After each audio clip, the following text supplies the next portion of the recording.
kategorinya, apakah termasuk hukuman atau konsekuensi. Misalnya mencatat 100 kali di dalam buku kalimat saya tidak akan terlambat lagi karena terlambat ke sekolah. Itu hukuman atau konsekuensi? Hukuman. Lalu lari mengelilingi lapangan basket 2 kali karena terlambat hadir di sekolah. Murid diminta untuk push up 15 kali karena tidak menggunakan masker ke sekolah. Menggantikan kertas teman yang telah dicoret-coret. Membersihkan tumpahan air di meja tulis karena tersenggol pada saat belajar.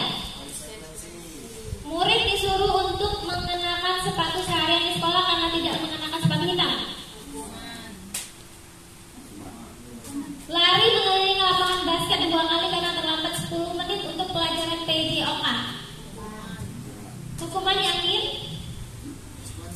Itu bisa jadi 2 kemungkinan. Kita lihat jawabannya.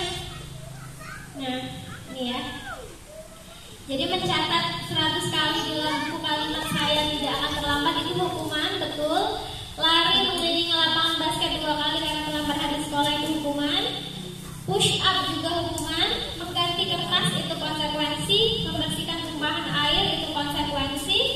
Murid disuruh untuk mengenakan sepatu seharian di sekolah karena tidak mengenakan sepatu hitam itu hukuman. Ini murid disuruh tidak mengenakan sepatu seharian, itu kalimat yang benarnya, karena tidak mengenakan sepatu hitam. Lalu lari mengelilingi lapangan basket 2 kali karena terlambat. Ini bisa konsekuensi karena ini pelajaran PJOK. Misalnya siswa yang lain itu sudah lari. Nah, ini menjadi konsekuensi. Ini adalah perbedaan hukuman dan konsekuensi. Jadi kalau hukuman itu sesuatu yang menyakitkan harus terjadi, sedangkan konsekuensi sesuatu yang harus terjadi. Iya, kalau kamu menumpahin air ya wajib untuk membersihkannya, atau menumpahkan air teman ya wajib menggantinya, begitu. Kalau hukuman membuat anak sakit fisik maupun hati, jadi dendam kan?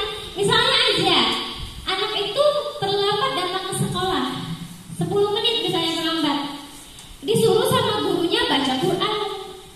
Nah, akhirnya anak itu benci nggak baca Quran kira-kira? Padahal itu sesuatu yang baik, akhirnya menjadi hukuman bagi dia. Jadi dia berpikir kalau baca Quran itu hukuman, begitu ya, untuk jangka waktu yang lama.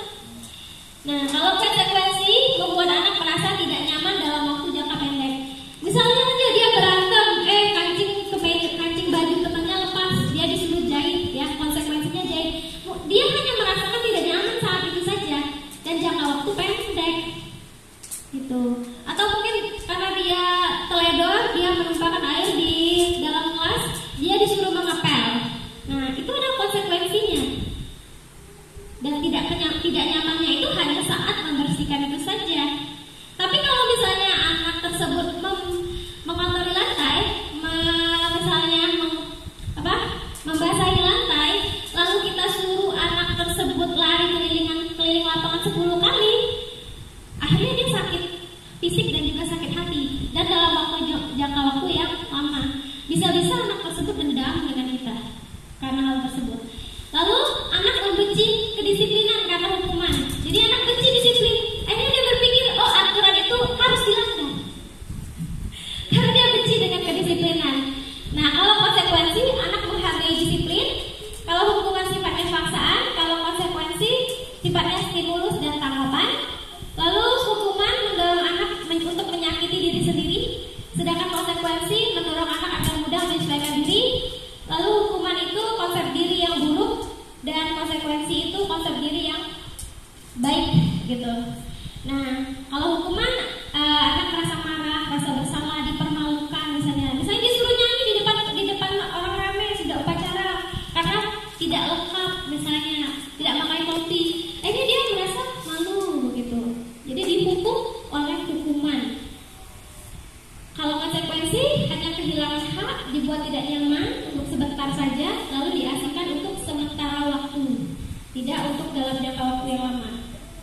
Oke, kita masuk ke pembelajaran ketiga, adalah keyakinan kelas. Nah, mengapa tidak peraturan saja? Mengapa harus keyakinan kelas? Coba Ibu. Kenapa harus keyakinan kelas? Kenapa tidak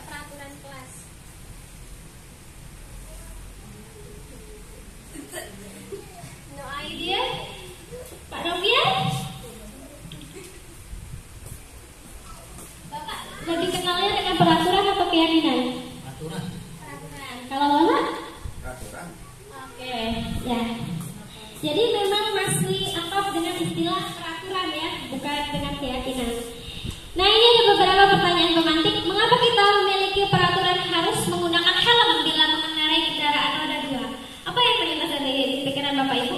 Kenapa sih kita harus pakai helm ya kalau pakai motor gitu? Oke, takut ditilang polisi, apalagi? Untuk menghindari kecelakaan ya. Dan kalau ada kecelakaan terjadi, itu bisa melindungi bagian dari tubuh kita.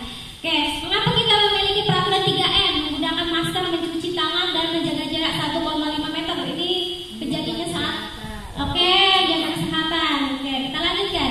Mengapa kita memiliki peraturan harus datang tepat waktu pada saat mengikuti pelatihan?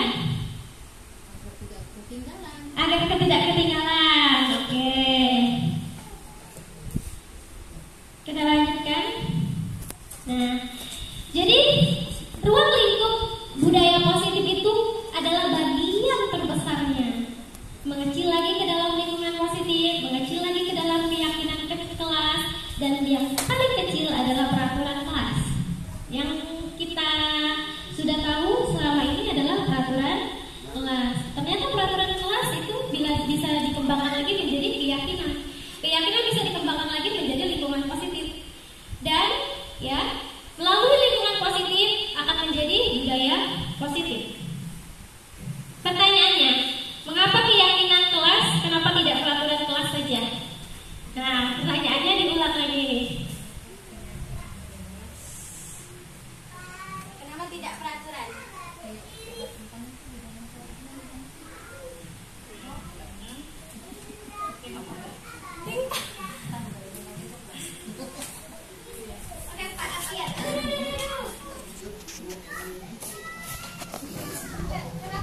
Kenapa keyakinan kelas, kenapa tidak peraturan kelas?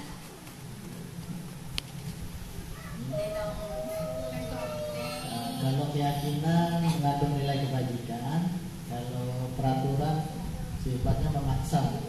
Oke, terima kasih jawabannya Pak Nabiar.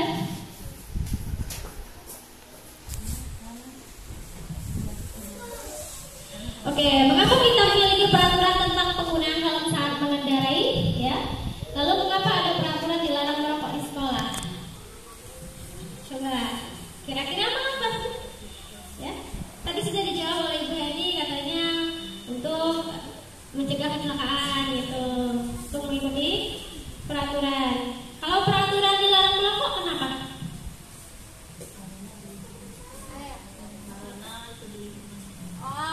Dilarang merokok karena di lingkungan sekolah. Oke, kita lanjutkan. Jadi ini adalah keyakinan.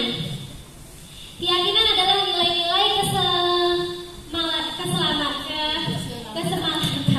atau kesehatan ya. Itulah yang kita sebut sebagai keyakinan. Keyakinan yaitu nilai-nilai kebajikan universal yang disepakati secara tersirat dan tersurat, lepas dari latar belakang suku, negara, bahasa maupun agama. Dia sifatnya universal, menyeluruh. Murid-murid pun demikian, mereka perlu mendengarkan dan memahami arti sesungguhnya tentang peraturan-peraturan yang diberikan. Apa nilai-nilai kebajikan di balik peraturan tersebut dan apa tujuan utamanya. Keyakinan kelas ya, setiap tindakan atau perilaku yang kita lakukan di dalam kelas dapat menentukan terciptanya energi positif ya tentang perilaku warga kelas tersebut, menjadi kebiasaan yang akhirnya terbentuk sebuah budaya positif. Dalam mewujudkan perilaku warga sekolah ya untuk memiliki budaya positif, hal pertama yang perlu diciptakan dan disepakati adalah membuat keyakinan-keyakinan atau prinsip-prinsip dasar bersama di antara warga-warga kelas untuk mendapatkan nilai-nilai kebajikan yang disepakati bersama. Nah, ini ada brainstorm ya, goals. Jadi suatu keyakinan akan lebih memotivasi seseorang dari dalam atau memotivasi secara intrinsik seseorang yang akan lebih tergerak dan bersemangat untuk menjalani keyakinannya daripada hanya sekedar mengikuti serangkaian peraturan dan mengatur mereka harus berlaku begini atau begitu dan membuat ketidaknyamanan dan keterpaksaan. Jadi keyakinan kelas merupakan metode untuk menimbulkan kembali disiplin positif yang didasari oleh motivasi dari dalam diri melalui proses curah pendapat dan pada akhirnya disepakati bersama. Jadi keyakinan kelas itu harus disepakati disepakati bersama oleh seluruh warga kelas. Nah, ini mana yang keyakinan dan mana yang aturan? Sebelah kiri atau sebelah kanan? Kalau baiklah saya bacakan. Misalnya datang tepat waktu mengucap salam itu aturan atau keyakinan?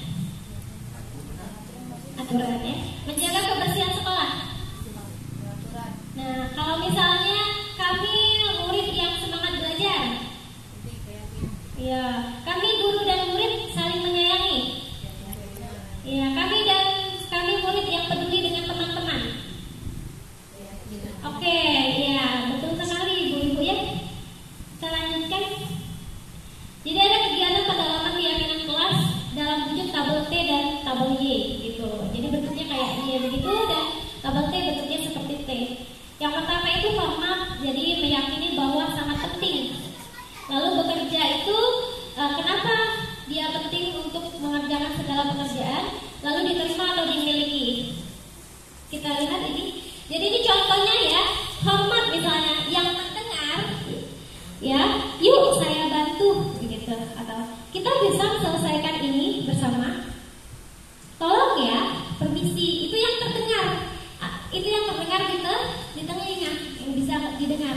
Yang terlihat apa? Misalnya berempati terhadap perasaan orang lain. Yuk saya bantu ya. Jadi yang terlihat sifat empatinya. Perilakunya apa? Tersenyum ramah. Tersenyum. Perilaku itu yang bisa ya. Perilakunya tersenyum ramah misalnya. Memberi salam hormat, misalnya berjabat tangan. Berjabat tangan itu perilakunya gitu. Nah, hormat misalnya tampak seperti datang tepat waktu.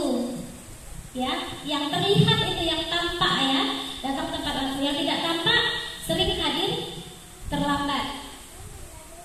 Bekerja misalnya ataupun bekerja dan menyimak guru, tidak tampak seperti tidak mendengarkan guru dan acuh tak acuh. Kita lanjutkan. Nah, ini adalah beberapa peraturan ya, dan sebelahnya keyakinan kelas. Kita coba berubah peraturan ini ke dalam bentuk keyakinan kelas. Yang pertama ya, yang keyakinan kelas itu tidak boleh ada kata-kata negatif seperti tidak, seperti dilarang misalnya, ya. Harus menggunakan kata dalam bentuk positif. Misalnya nomor 1, selalu mengembalikan buku ke tempatnya. Kira-kira keyakinan kelas apa yang ingin kita terapkan atau nilainya kebajikan apa? Dalam kelas selalu rapi. Kerapian boleh, buku dalam kelas selalu rapi boleh. Dilarang mengganggu orang lain. Nah, ini ada kata dilarang, berarti tidak boleh, dilarangnya diubah.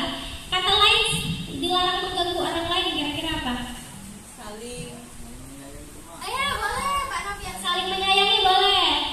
Apa lagi? Saling menghargai. Saling menghargai boleh. Hadir di sekolah 15 menit sebelum pelajaran dimulai. Tidak boleh, jangan. Lakukan kegiatan pelajaran dengan tepat waktu. Oke, ada lagi? Datang lebih awal. Kita lanjutkan. Masuk kelas tepat waktu. Masuk kelas tepat waktu. Dilarang melakukan kekerasan. Nah, dilarangnya nggak boleh kan? Apakah kira-kira?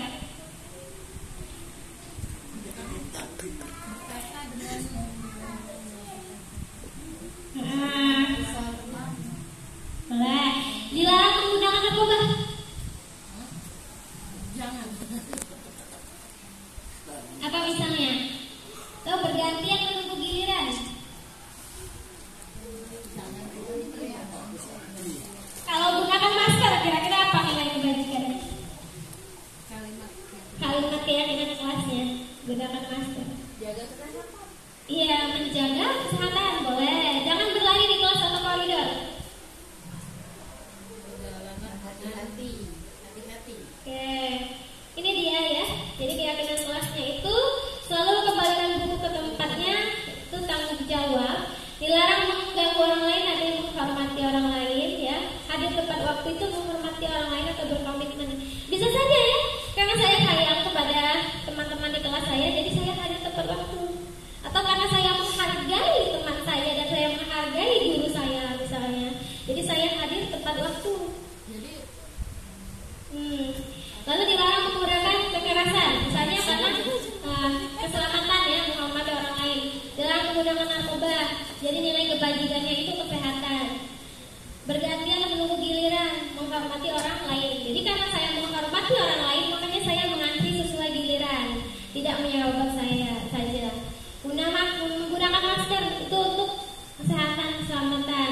Berlari di kelas ya, jangan berlari, itu artinya untuk keselamatan kesehatan. Ini adalah nilai-nilai kebajikan yang diharapkan. Nah, pembentukan keyakinan kelas dia bersifat abstrak, berupa pernyataan universal, dibuat dalam pernyataan positif sedikit saja agar mudah diingat, ya, sesuai dengan kondisi kelas atau sekolah sehingga mudah diterapkan. Semua warga kelas dilibatkan dalam membuat keyakinan kelas. Ini adalah contoh keyakinan kelas: datang tepat waktu, menjaga kebersihan, saling menghormati dan menghargai, ya.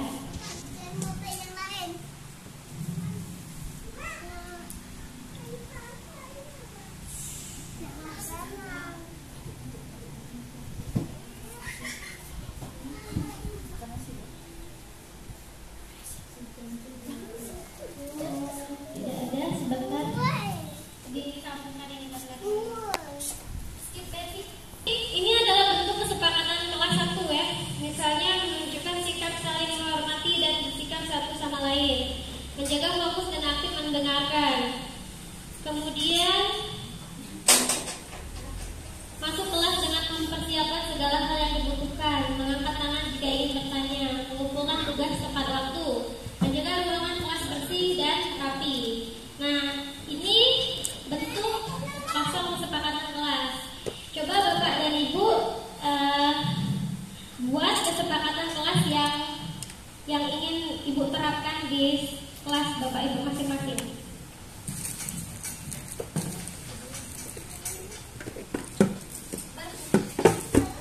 Berkelompok saja, jadi 1 orang 2 kelompok, atau kita bagi jadi 2 kelompok saja, kelompok sayap kanan dan sayap kiri.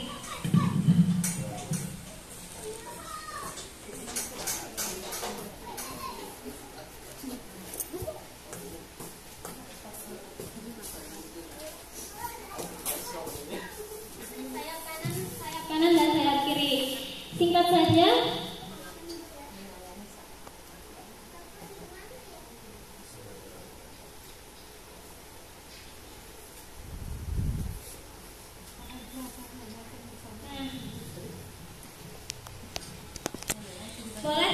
Boleh hanya beberapa saja, silakan.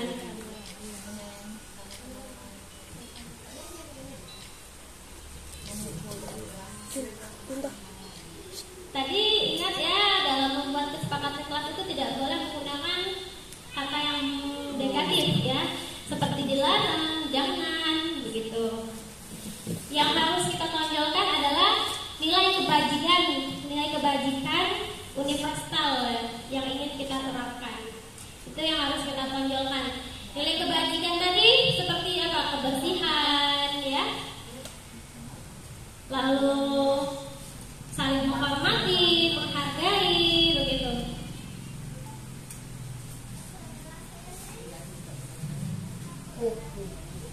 Ya, bagus sekali Bu Zulfa. Oke, kita dengarkan dulu ya hasil dari kelompok ini. Boleh dibacakan Ibu? Datang tepat waktu, saling menyayangi bersama teman. Oke, bagus sekali. Kasih tepuk tangan. Lalu kelompok berikutnya. Menyayangi sesama teman, merapikan ruang kelas, menghargai waktu. Oke, baik, bagus sekali ya. Kasih aplaus untuk kelompok Bapak Nabiar dan teman-temannya. Baiklah semuanya, telah tersampaikan 3 subtopik dari budaya positif ya, yaitu disiplin positif, nilai-nilai kebajikan dan juga keyakinan kelas ya. Bila ada pertanyaan saya persilakan sebelum saya akhiri.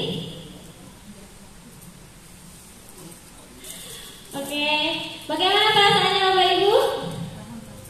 Oke, saya meminta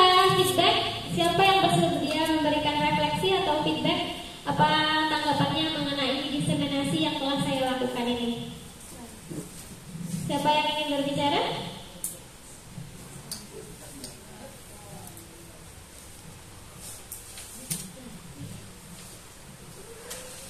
Setelah mendengarkan penjelasan dari Ibu Tuti, yang dapat saya serap itu ada waktu pembuatan keyakinan kelas.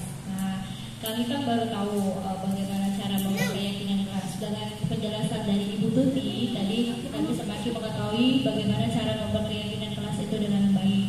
Terus kami juga mengetahui bagaimana dengan menerapkan disiplin positif di dalam kelas. Semoga dengan yang apa yang Ibu sampaikan dapat kami terapkan di dalam kelas dan di sekolah. Terima kasih. Oke, dari sebelah sana. Oh, cukup. Sebenarnya masih ada 3 materi lagi. Ini dirangkum di sini.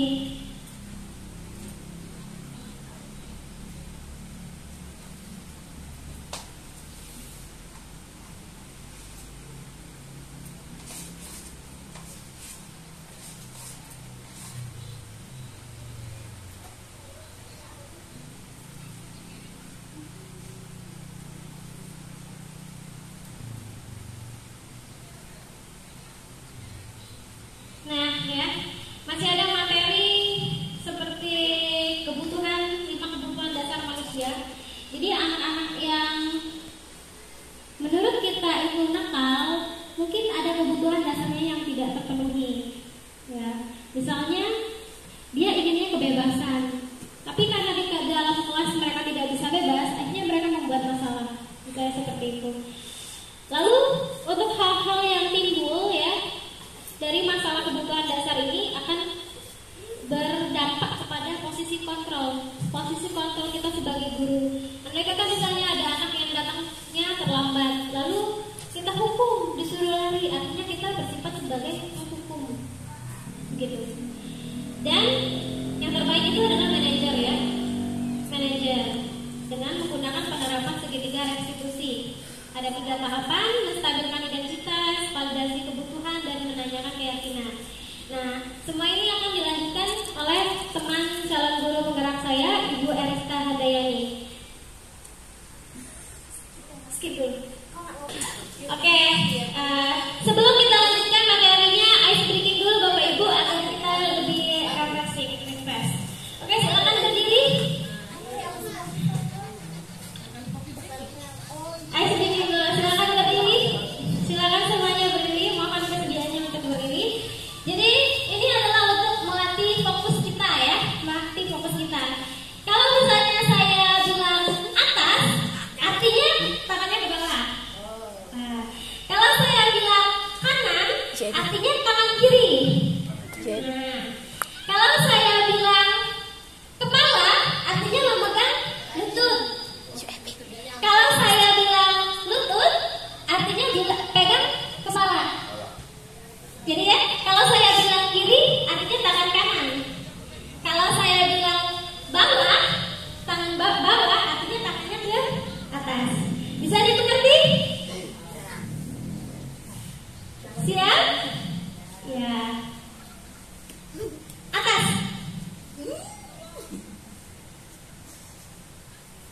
Kepala. Lutut. Kanan. Ya. Kiri. Kepala.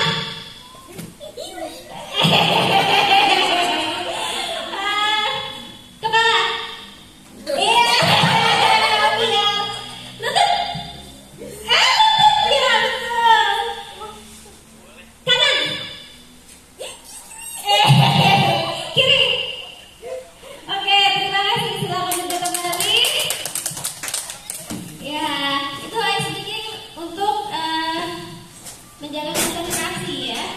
Oke, kita lanjutkan pada materi kebutuhan dasar manusia dan dunia berkelas.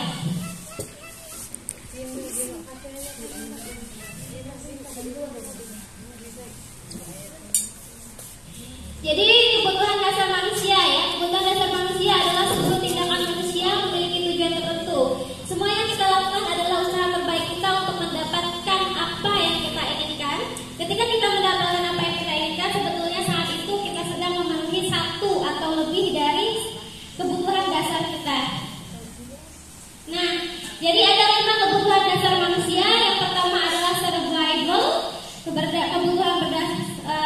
hidup. Lalu ada love and belonging, itu kasih sayang. Lalu power, kekuasaan, freedom, kebebasan, dan fun, kesenangan. Ini adalah bentuk 5 dari 5 kebutuhan dasar manusia. Nah, 5 kebutuhan dasar manusia, ya itu bertahan hidup, misalnya adalah kebutuhan yang bersifat fisiologis untuk bertahan hidup, misalnya kesehatan, rumah, dan makanan. Cinta dan kasih sayang adalah kebutuhan untuk memberi dan menerima kasih sayang. Kira-kira butuh tidak dicintai Bapak Ibu? Butuh, ya sama siswa juga. Lalu ada kekuasaan, ya kebutuhan ini meliputi keinginan untuk dianggap berharga, bisa membuat perbedaan, bisa membuat pencapaian kompeten diakui, dihormati. Lalu kebebasan, kebebasan ini adalah kebutuhan akan kemandirian, otonomi, memiliki pilihan dan mampu mengendalikan arah hidup seseorang. Lalu kesenangan, ya, misalnya mencari kesenangan, bermain dan tertawa-tawa. Anak-anak dengan kebutuhan dasar kesenangan yang tinggi biasanya ingin menikmati apa yang dilakukannya. Yuk kita analisis kasus berikut, ya. Misalnya tahun ini Dimas genap berusia 17 tahun. Ia senang sekali ketika ayahnya mulai mengajarkan cara menyetir mobil.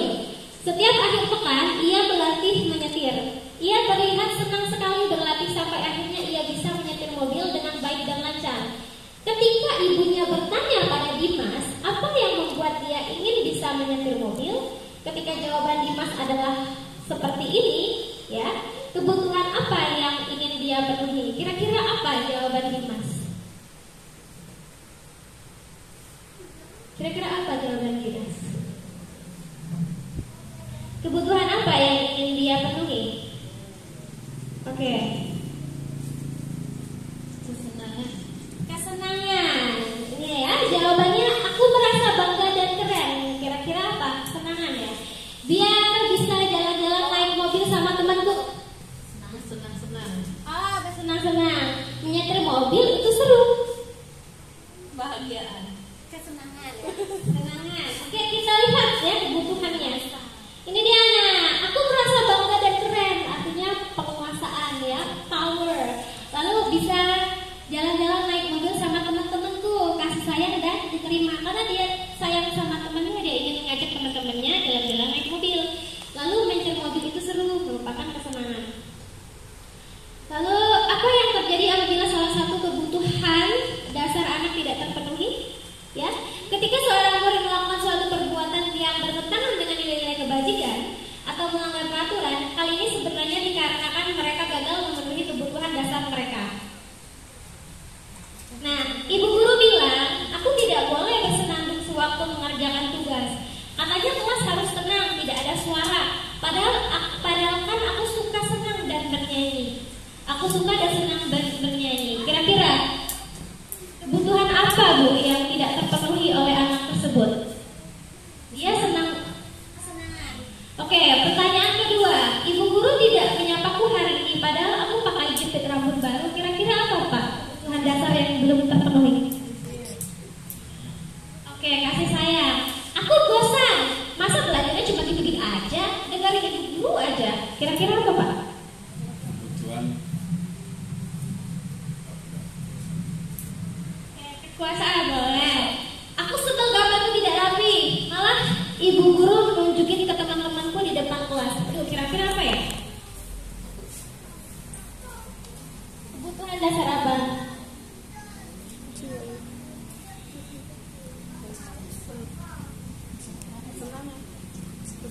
Kesenangan. Oke, kita lihat jawabannya. Oh, tidak ada. Jadi ibu guru boleh ya, aku sebel gambarku tidak rapi. Malah ibu guru menunjuki ke teman-temanku di depan kelas. Ini bisa kebutuhan dasar kasih sayang, ya.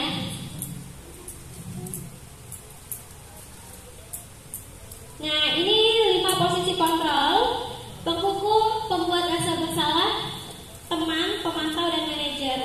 Nah, ini merupakan 5 posisi kontrol. Contohnya, misalnya penghukum, menghardik, menunjuk-nunjuk, menyakiti. Dengan berkata misalnya, kalau kamu tidak melakukannya, awas ya, rasakan ya. Ini tanpa kita sadari kita sering melakukan ini. Lalu membuat orang merasa bersalah, misalnya berceramah dan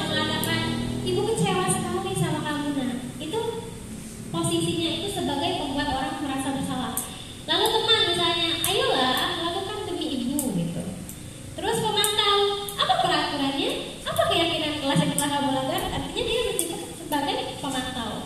Manajer, apa yang kita yakini ya?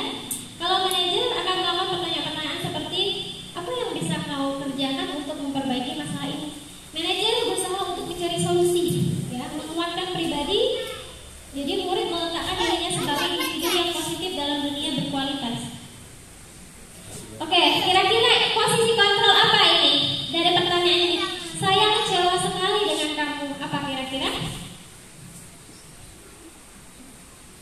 Saya kecewa sekali dengan kamu. Posisi kontrol apa? Membuat merasa bersalah. Oke, betul sekali, membuat rasa bersalah. Kita langsung aja, ya. Kamu tidak pernah belajar melakukannya. Posisi kontrol apa? Lalu, ayolah demi bapak atau ibu. Kalau apakah kamu mau mendapatkan stiker bintang hari ini? Apa Kak Novia?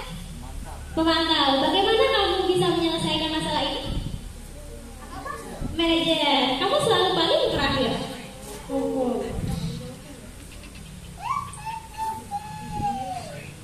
Oke, materi terakhir adalah segitiga restitusi.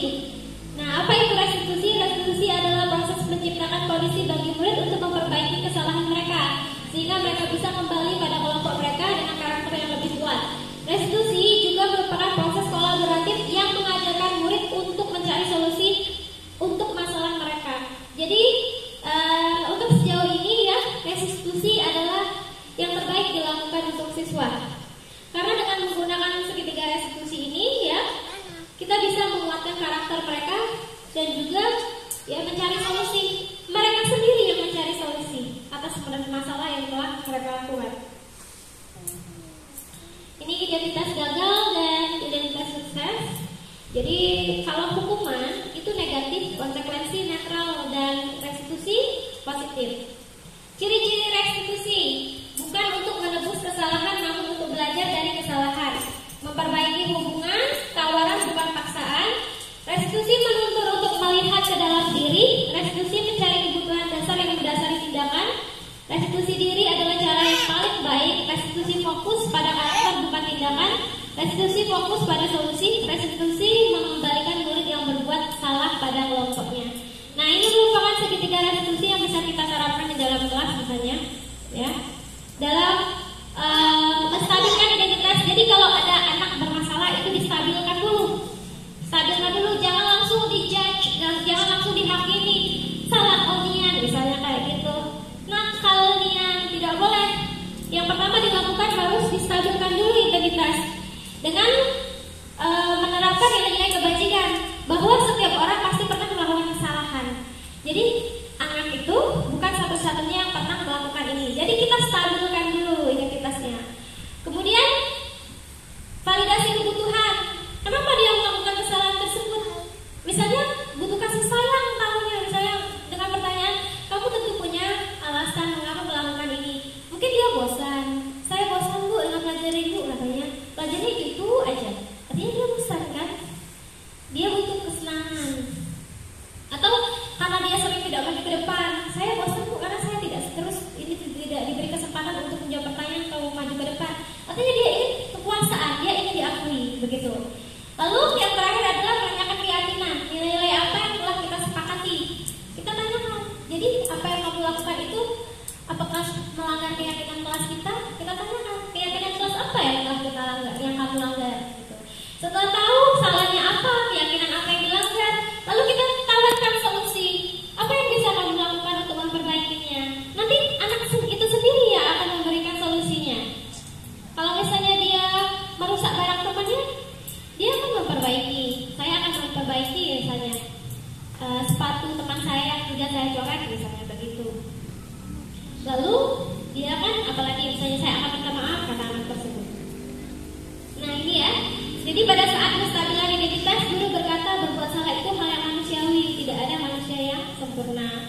Lalu untuk validasi kebutuhan, guru bisa berkata, kamu bisa saja kan melakukan hal yang lebih buruk, tapi kamu tidak melakukannya, gitu. Apa yang penting bagi kamu? Ini pada tahap memvalidasi kebutuhan. Lalu menanyakan keyakinan, apa nilai yang kita percaya di kelas atau sekolah kita, atau nilai-nilai universal apa yang telah kita sepakati. Nah ini ada intervensi 30 detik. Apa yang kamu ingin berbuat lebih baik? Apakah saat ini kamu sedang menjadi orang yang sedang kamu inginkan ya? Apakah kamu bisa mengubah kegiatan atau perilaku kamu saat ini menjadi sikap yang lebih membantu? Yang terakhir, reflektif. Oke, saya minta kesediaannya untuk memberikan refleksi untuk pertanyaan pertama. Hal baru apa yang membuat paradigma saya yang saya dapatkan? Oke, kita tanyakan Ibu Bibit. Hal baru apa yang Ibu dapatkan yang mengubah paradigmanya? Mungkin selama ini jadi guru diktator, salahnya Noy. Nah, setelah mendengar diseminisasi dari saya, apakah ada yang mengubah pikiran Ibu?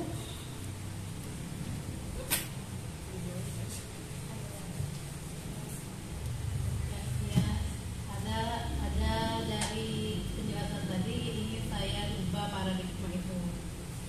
Oke, alhamdulillah, terima kasih. Perasaan apa yang muncul selama mengikuti sesi ini, khususnya mengenai makna disiplin dan motivasi intrinsik? Coba Pak Davian. Jadi lebih tahu mengenai disiplin dan motivasi itu. Terima kasih. Peran Among seperti apakah yang saya telah lakukan selama mengikuti modul ini? Kira-kira peran apa yang telah Ibu terapkan selama ini?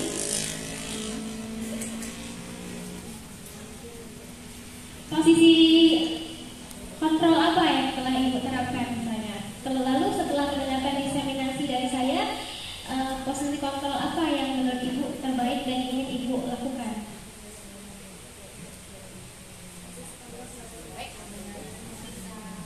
Jadi manajer, posisi kontrol siswa menjadi manajernya. Oke, baik sekali Bu jawabannya. Saya akan menjadi ahli yang seperti apakah setelah mengikuti modul ini. Jadi kira-kira Bapak akan menjadi seperti apa? Skip. Baiklah Ibu Bapak dan Ibu guru semuanya, terima kasih telah bersamai saya dalam kegiatan diseminasi penerapan modul budaya positif di SDA Pak Rambutan. Saya minta maaf bila ada kata-kata yang salah, dan kepada Allah saya mohon maaf ampun. Dan